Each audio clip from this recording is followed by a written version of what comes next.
معزز سامعین اکرام، میرے وطن عزیز کے قیام کی کہانی کسی معجزے سے کم نہیں ہے۔ لوگ کہتے ہیں کہ قیام پاکستان کے وقت قائد اعظم محمد علی جناح نے کہا تھا کہ میری جیب میں جتنے سکے ہیں وہ سب کے سب کھوٹے ہیں۔ تو ناظرین اکرام، آج 72-73 سال گزرنے کے بعد ہماری سیاسی تاریخ میں جو بھی سکے اقتدار کے ایوانوں میں چلتے رہے، کیا وہ سب کے سب کھوٹے تھے یا کوئی سکہ کھرا بھی تھا؟ عظیم قائد جناب قائد اعظم محمد علی جناح کی وفات کے بعد اقتدار کی بندر بانٹ اور چھینا چھپٹی نے میرے پیارے وطن پاکستان میں استحکام نہ پیدا ہونے دیا۔ اقتدار کے ایوانوں میں کھینچا تانی کا ماحول رہا۔ آزادی کے پہلے 24 سالوں میں 12 کے قریب حکمران تبدیل ہوئے۔ ملک میں انتشار کا شکار سیاست رہی۔ نتیجہ کیا نکلا؟ دشمن نے وار کیا اور ہماری اندرونی ناچاکیوں کے باعث ملک آدھا ہو گیا، بنگلہ دیش بن گیا۔ پھر کیا ہوا؟ کیا ہم نے اس سے سبق سیکھا؟ نہیں، بالکل نہیں۔ اگلے 49 سالوں میں وہی اقتدار کی رسا کشی جاری رہی آپس میں۔ 49 سالوں میں 16-17 کے قریب لوگ اقتدار کی کرسی پر براجمان ہوئے۔ یہ دور بھی تاریخ کے لحاظ سے کوئی سنہرا دور ثابت نہ ہوا، ہاں مگر اتنا ضرور ہوا کہ یہ ملک ایک ایٹمی قوت بن گیا۔ ناظرین، اگر ہماری سیاسی تاریخ کے دریا کو کوزے میں بند کیا جائے تو یہ کہنا درست نہ ہوگا کہ ہمارا ملک اپنے سیاسی سفر کی سمت متعین نہ کر پایا۔ آج بھی اس ملک میں حکمرانی زندگی اور موت کا کھیل بن چکا ہے۔ سیاست کے نام پر تمام جرائم کیے جا رہے ہیں۔ سیاست دانوں کی اپنی تاریخ بھی کوئی اتنی تابناک نہیں، مگر سیاست دانوں کی کردار کشی سے ملک میں آج بھی صورتحال بہتر نہ ہو سکی۔ کوئی محفل ایسی نہیں ہوتی جس کا موضوع سخن سیاست دانوں کی کردار کشی اور ان کی لوٹ مار کے قصوں کا تذکرہ وہاں پر نہ ہو۔ ایسا کیوں ہے؟ ایسا کیوں ہے ناظرین اکرام؟ یہ اس لیے ہے کہ ہماری کوئی بھی سیاسی جماعت، کوئی بھی ادارہ ایسے سیاسی رہنما کو نہ پیدا کر سکا جو باکردار ہوتا اور جس کے کردار کے بارے میں بلا شبہ سبھی لوگ یہ کہتے، عوام سبھی یہ مشترکہ طور پر کہتے کہ یہ انسان ایسا تھا کہ جس کی وجہ سے ملک آگے گیا، یا اس کے ساتھ ایسا نہیں ہونا چاہیے تھا۔ ایسے بہت سے قصے ہیں جن کا ہم تذکرہ کر سکتے ہیں، لیکن میرے عزیز ساتھیوں، بات وہیں پر ہے کہ 73 سال کے بعد میرا وطن وہیں پر کھڑا ہے جہاں پر تھا۔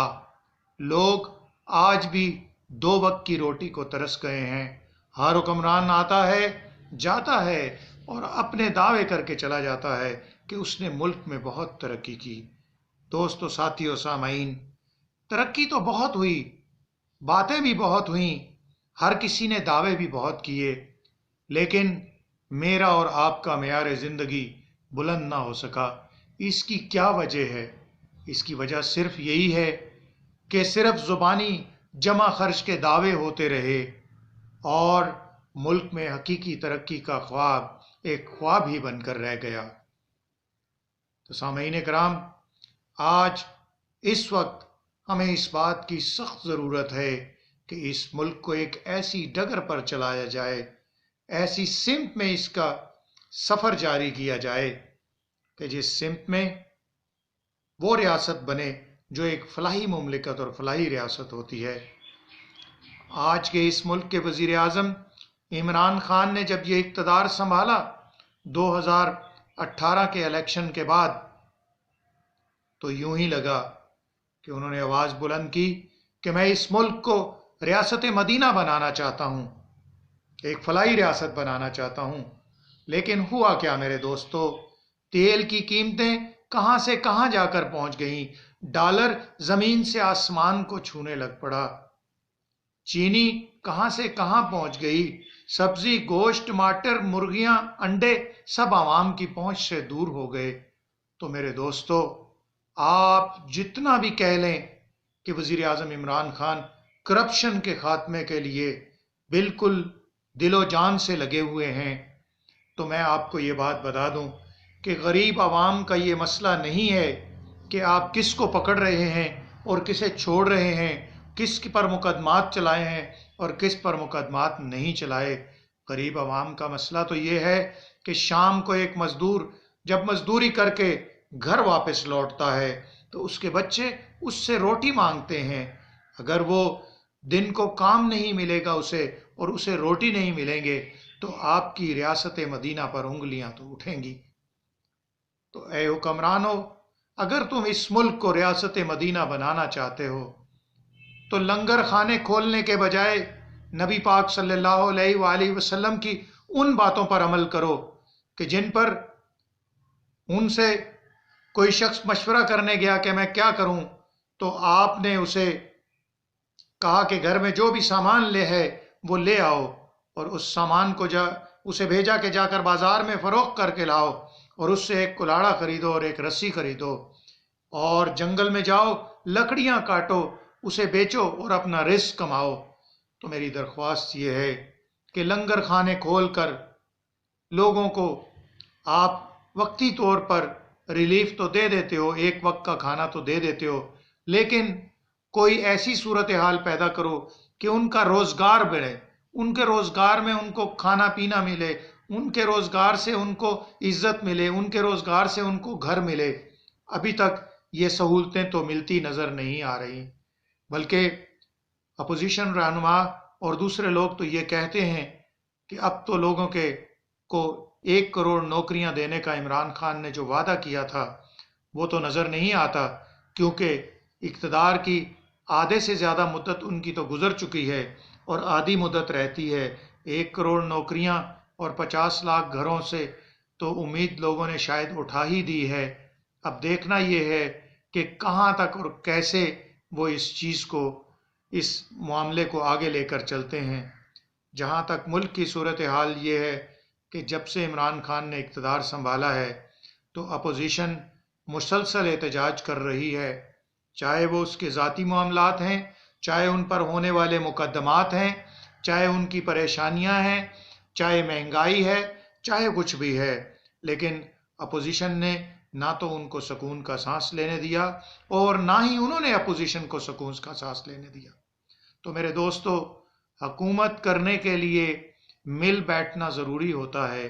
اپوزیشن کے لوگ بھی اسی ملک کے شہری ہیں، ان کو ساتھ لے کر چلنا ہوگا حکومت کو۔ یہ نہیں ہو سکتا کہ ہم اکیلے ہی اپنا سفر طے کر سکیں۔ ہمیں یہ چاہیے کہ اس سفر میں اپوزیشن سے بات کریں، ان کو ایک ٹیبل پر بٹھائیں اور یہ کریں کہ وہ ہمارے ساتھ بیٹھ کر معاملات کے حل میں ہماری مدد کرے۔ حکمرانی تبھی صحیح ہو سکتی ہے کہ ملک کے سارے ستون مل بیٹھ کر ملک کی خاطر سوچیں۔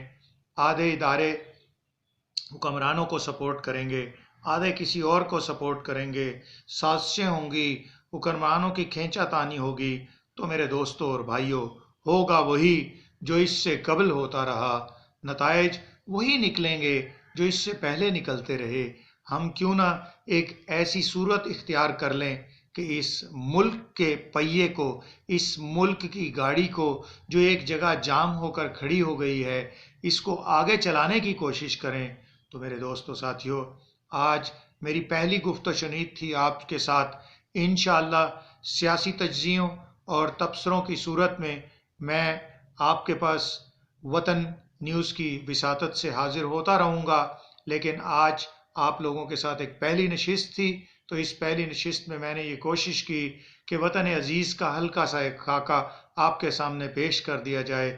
جو میری نظر میں تو ایسا تھا، اب اس کا فیصلہ آپ لوگ کریں گے جو سن رہے ہیں کہ میں نے جو باتیں آپ سے کی ہیں وہ کتنی درست ہیں، کتنی غلط ہیں، یا کتنی اس معیار پر پورا اترتی ہیں کہ ان کو سنا جا سکے۔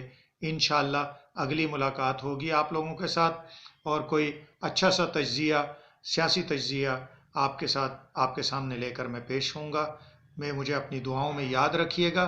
آپ کا بھائی اورنگزیب انشاءاللہ آپ کے پاس پھر حاضر ہوگا۔